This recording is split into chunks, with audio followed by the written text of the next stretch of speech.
తరచూ రైళ్లలో దొంగతనాలు జరుగుతుంటాయి. అసలు ఆ దొంగతనాలు ఎలా చేస్తుంటారు? వాళ్ళు ఎప్పుడు పట్టుకుంటున్నారు? ఎక్కడెక్కడ దొంగతనాలు ఏ ప్రాంతాల్లో దొంగతనాలకు పాల్పడుతున్నారు దొంగలు? ఆ దొంగతనాలు వాళ్ళు ఎలాంటి వెరైటీతో దొంగతనాలకు పాల్పడుతున్నారు అనే అంశానికి సంబంధించి రైల్వే పోలీస్ సాయి రెడ్డి ఉన్నారు. అన్నారు సార్ చెప్పండి. ముఖ్యంగా రైల్లో ప్రయాణించే ప్రయాణికుల నుండి అతి ఎక్కువగా దొంగతనాలు జరుగుతున్నాయి. ఆ దొంగలు ఎక్కడ నుండి ఎక్కడికి వచ్చి మన ట్రైన్లో ప్రయాణిస్తుంటారు? అసలు ఆ దొంగతనం ఎలా జరుగుతుందని మీ దృష్టికి వచ్చింది? మన నిజామాబాద్ రైల్వే స్టేషన్ ముఖ్యంగా బార్డర్ రైల్వే స్టేషన్ ఇది. మనకు దగ్గరలో మహారాష్ట్ర ఉంటుంది. ఆ మహారాష్ట్ర నుంచి రెగ్యులర్గా ఇక్కడ పని నిమిత్తం ఇక్కడికి రెగ్యులర్గా వస్తుంటారు. పని చేసుకొని మళ్ళీ వెళ్తుంటారు. చాలా ఒక 100 మెంబర్స్ డైలీ ఇట్లా వస్తుంటారు.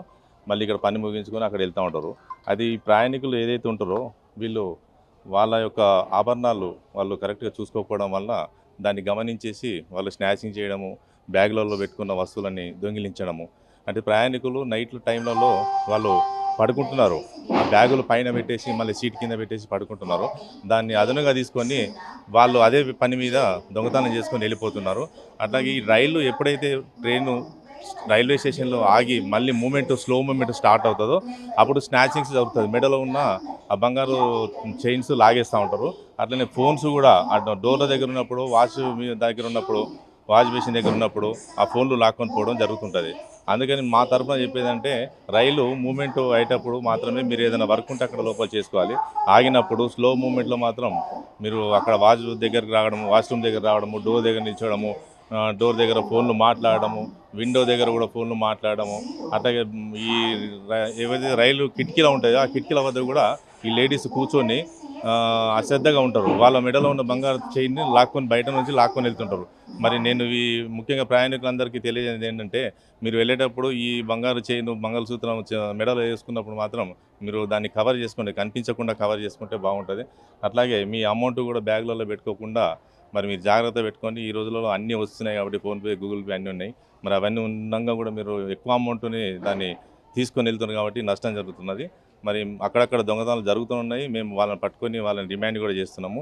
అయినా మరి ప్రయాణికులు జాగ్రత్తగా ఉండాలని అనుకుంటున్నాను. ముఖ్యంగా చెప్పండి. ఈ రైల్వే పోలీస్ స్టేషన్ పరిధి సుమారు 360 కిలోమీటర్ల పొడవు ఉంటుంది. 36 రైల్వే స్టేషన్లు ఉంటాయి. ఈ రైల్వే స్టేషన్ సంబంధించి మీ రైల్వే పోలీస్ ఆధ్వర్యంలో ఎన్ని కేసులు అయ్యాయి ఇప్పటివరకు? ఈ నెలలో ఎన్ని అయ్యాయి? గత 6 నెలల నుంచి చూసుకుంటే ఎన్ని కేసులు నమోదాయి? ఇక్కడ ఈ నెలలో మాత్రం మనకు జూన్ నెలలో మాత్రం మనకు దగ్గర ఒక 6 కేసులు నమోదైనాయి. టోటల్గా ఈ ఆదిలాబాదు, బాసర, కామారెడ్డి ఏరియాలో కలుపుకొని ఒక 6 కేసులు అయినాయి. అందులోకి 3 కేసులు కూడా డిటెక్ట్ చేసినాము. ఫోన్లు కూడా తీసుకొని మరి కోర్టుకు అప్పగించినది. అయితే జనవరి నుంచి మాత్రం ఇప్పటివరకు అంటే దగ్గర 6 నెలలు కంప్లీట్ అయింది. అప్పటి నుంచి ఇప్పటివరకు ఒక 20 నుంచి 25 కేసులు కూడా నమోదైనాయి. అందులో కూడా కొన్ని రికవరీ కూడా చేసినాము. రికవరీ చేసి వాళ్ళకు యజమానులకు అప్పగించమనేది. ఇక మా తరపు నుంచి మేము కోరుకున్నది ఒకటే, జాగ్రత్త ఉంటేనే ట్రైన్లో ప్రయాణం చేయాలి. అది ముఖ్యంగా, ఎందుకంటే బాసర మన బార్డర్ మహారాష్ట్ర బార్డర్ కాబట్టి జాగ్రత్త ఉంటే బాగుంటుంది.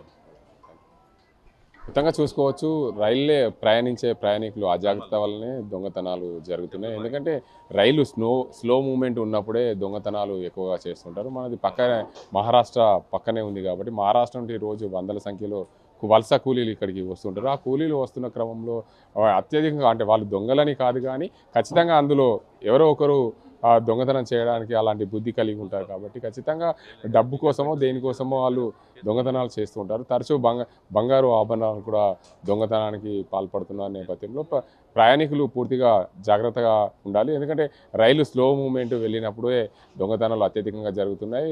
ఎవరైనా సరే మహిళలు తమ మెడలో ఉన్న ఆభరణాలు జాగ్రత్త చూసుకుంటే బాగుంటుంది. ఎలాంటి దొంగతనాలకు పాల్పడకుండా అదే రైలు స్లో మూమెంట్ ఉన్నప్పుడు వాష్ బేసిన్ దగ్గర కానీ అదేవిధంగా వాష్రూమ్స్ కానీ ఆ ప్రాంతంలో నిలబడకుండా ఉంటే బాగుంటుంది. ఎందుకంటే రైలు స్లో మూమెంట్ వెళ్ళినప్పుడే దొంగతనాలకు ఈ దొంగలు పాల్పడుతున్నారు కాబట్టి జాగ్రత్తగా ఉండాల్సిన అవసరం ఎంతైందని చెప్పి రైల్వే పోలీస్ సాయి రెడ్డి చెప్తున్న పరిస్థితి. అసలైన తొలి వెలుగు. ఫాలో వాట్సాప్ @తొలి వెలుగు official.